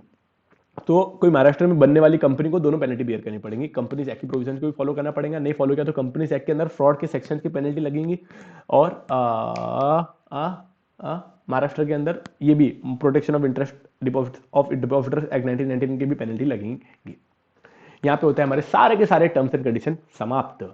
लेकिन आप कहाँ जा रहे हैं, अब 2 मिनट के लिए रुक जाओ, बस आखिर में एक बार और एक बार रिकॉल कर लेते हैं। पहली बात तो अमाउंट ऑफ डिपॉजिट कितना कितना बोला था उन्होंने, अमाउंट ऑफ डिपॉजिट कितना बोला था, फटाफट से सुपर फास्ट में रिकॉल करेंगे, मतलब रिवीजन के अंदर और एक रिवीजन, बिकॉज इतना सारा कुछ पढ़ के भूल भी गए होंगे ना आप, डबल से एक बार देखते हैं। अमाउंट ऑफ डिपॉजिट कितना कितना एक्सेप्ट कर सकते हैं सर, डिपेंड करता है कौन सी टाइप की कंपनी है, पब्लिक कंपनी होंगी तो पब्लिक कंपनी होंगी नहीं, पहले प्राइवेट से चालू करते सर, प्राइवेट कंपनी होंगी तो 100% तक का अमाउंट डिपॉजिट एक्सेप्ट कर सकते हैं, पब्लिक कंपनी होंगी तो दो टाइप है, 25% वाली और 35% वाली, एलिजिबल पब्लिक कंपनी होगी तो 35%, other than eligible public company को 25%, गवर्नमेंट कंपनी को 35% of the paid up share capital और फ्री रिजर्व तक का अमाउंट एक्सेप्ट कर सकते हैं। टेन्योर कितना रहेगा, 6 मंथ से लेकर 36 मंथ तक, उसके कम भी रह सकते हैं, रह सकता है, कोई प्रॉब्लम नहीं है। प्री मैच्योर्ड मांग सकते हैं, प्री मैच्योर्ड भी कर सकते हैं, रिपेमेंट कर सकते हैं, मिनिमम 3 मंथ तक का भी आपने पैसे यूटिलाइज करने को होना। कोई भी डिपॉजिटर आपके पास में आ रहा है, मुंह उठा के बोल रहा है मेरे को पैसे रिटर्न करो, अब उसको भी करना चाहिए, ठीक है, मतलब कभी अगर कोई मजबूरी है तो उसको अपने को रिटर्न करना पड़ सकता है।